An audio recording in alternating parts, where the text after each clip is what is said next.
بسم اللہ الرحمن الرحیم۔ السلام علیکم پیارے دوستو، جنات کے بارے میں تو آپ لوگوں نے سن رکھا ہے کہ کچھ نیک سیرت جنات ہوتے ہیں اور کچھ بد سیرت۔ اور نیک سیرت جنات میں سے جب کسی جن کی وفات ہوتی ہے تو اس کا جنازہ انسانوں کی طرح پڑھایا جاتا ہے۔ تو آج ہم ایک نیک جن کے جنازے کا سچا واقعہ سنتے ہیں، تو میری ویڈیو کو اینڈ تک ضرور سنیے گا اور میرے چینل کو سبسکرائب کیجیے گا۔ ابھی پاکستان کو آزاد ہوئے کچھ سال ہوئے تھے۔ یہ واقعہ ضلع بکھر کے ایک گاؤں میں پیش آیا۔ پیارے دوستو، جنات کی حقیقت سے کوئی انکار نہیں کر سکتا، کیونکہ اللہ تعالیٰ نے سورہ رحمان، سورہ نمل، سورہ سبا، سورہ جن اور سورہ کاف میں جنات کا ذکر فرمایا ہے۔ اللہ کے نیک بزرگ جو کہ ضلع بکھر میں ابھی نئے آئے تھے، اللہ کے اس نیک بندے نے لوگوں کو دینی تعلیم دینی شروع کر دی۔ ان کے پاس دین کا بہت علم تھا۔ گاؤں کے لوگ اپنے دینی معاملات کے لیے ان کے پاس تشریف لاتے، اسی لیے ان کو مسجد کا امام بھی مقرر کر دیا گیا، اور مسجد میں یہ بزرگ بچوں کو قرآن پاک بھی پڑھانے لگے۔ گاؤں کے اندر کچھ پرانے درخت تھے، لوگ اکثر یہاں بیٹھتے اور اپنے مویشی بھی ساتھ لاتے۔ ابھی چونکہ آبادی بہت کم تھی اور ابھی کوئی اور امام مسجد بھی نہیں تھا، تو جب کسی کی وفات ہوتی تو امام صاحب جنازے پڑھانے کے لیے چلے جاتے۔ ایک دفعہ سردیوں کی سخت اندھیری رات تھی، کسی نے امام صاحب کے دروازے پر دستک دی۔ دروازہ امام صاحب نہیں کھولا تو دو نورانی چہرے والے آدمی کھڑے تھے۔ ایک نے ادب سے سلام کیا اور پوچھا، یہ وہی امام صاحب کا گھر ہے جو جنازہ پڑھاتے ہیں؟ امام صاحب نے کہا، جی میں وہی امام ہوں۔ اس آدمی نے کہا، میرے بھائی کا انتقال ہو گیا ہے۔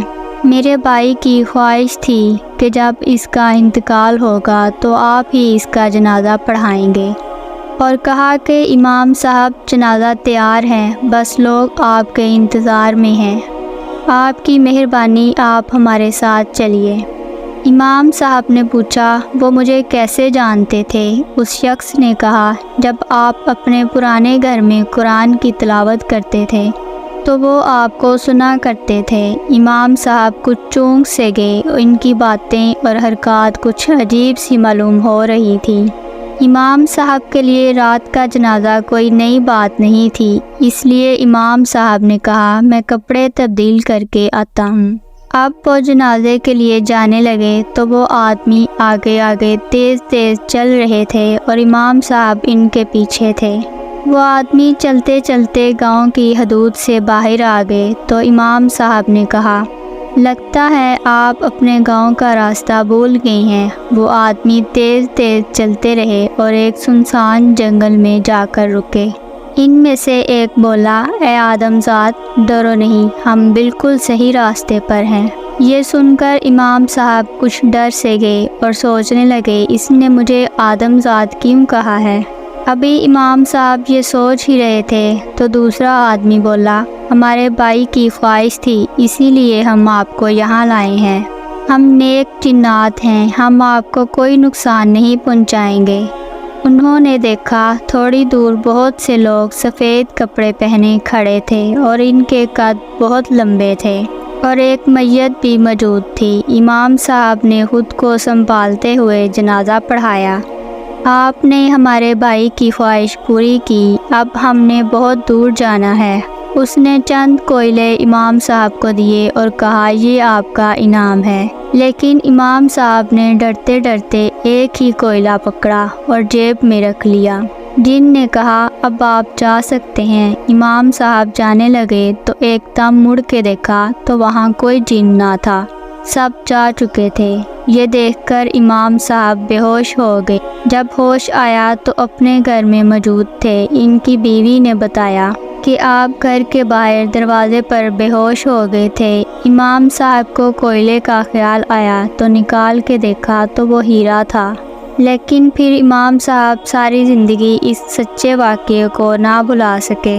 پیارے دوستو، جنات کو بھی فرشتوں کی طرح یہ طاقت دی گئی ہے کہ وہ جو چاہیں شکل اختیار کر سکتے ہیں۔ جنات بھی انسانوں کی طرح اللہ کی مخلوق ہیں جو آگ سے پیدا کیے گئے ہیں۔ ان میں بھی عقل ہوتی ہے اور ان کی نسل بھی بڑھتی ہے، اور جنات کو بھی موت آتی ہے لیکن ان کی عمریں ہزاروں سال ہوتی ہیں۔ صحیح مسلم میں حضرت عبداللہ بن مسعود سے روایت ہے کہ رسول اللہ صلی اللہ علیہ وآلہ وسلم نے فرمایا، لوگوں، تم میں سے کوئی انسان ایسا نہیں جس کے ساتھ ایک جن اور ایک فرشتہ نہ ہو۔ لوگوں نے عرض کی، یا رسول اللہ، کیا آپ کے ساتھ بھی ہے؟ آپ نے فرمایا، ہاں میرے ساتھ بھی ہے، لیکن یہ جن مسلمان ہو چکا ہے اور میرے ساتھ نیکی سے پیش آتا ہے۔ پیارے دوستو، جنات کی دنیا تو سمندروں کے جزیروں پر آباد ہے، لیکن کچھ جنات ہماری زمین پر ہمارے ساتھ ہوتے ہیں، جیسے کہ گندگی والی جگہ، بیت الخلاء اور گھروں کی چھتوں پر۔ ایسی جگہ پر جانے سے پہلے مسنون دعائیں اور اذکار ضرور پڑھنے چاہیے۔ اللہ پاک سے دعا ہے کہ اللہ پاک ہمیں تمام شیاطین سے حفاظت میں رکھے، آمین۔ پیارے دوستو، ایسے اچھے واقعات اور قصے سننے کے لیے میرے چینلز حکمت کی لہریں سبسکرائب کریں، میری ویڈیو کو لائک کریں اور اچھے کمنٹ کریں۔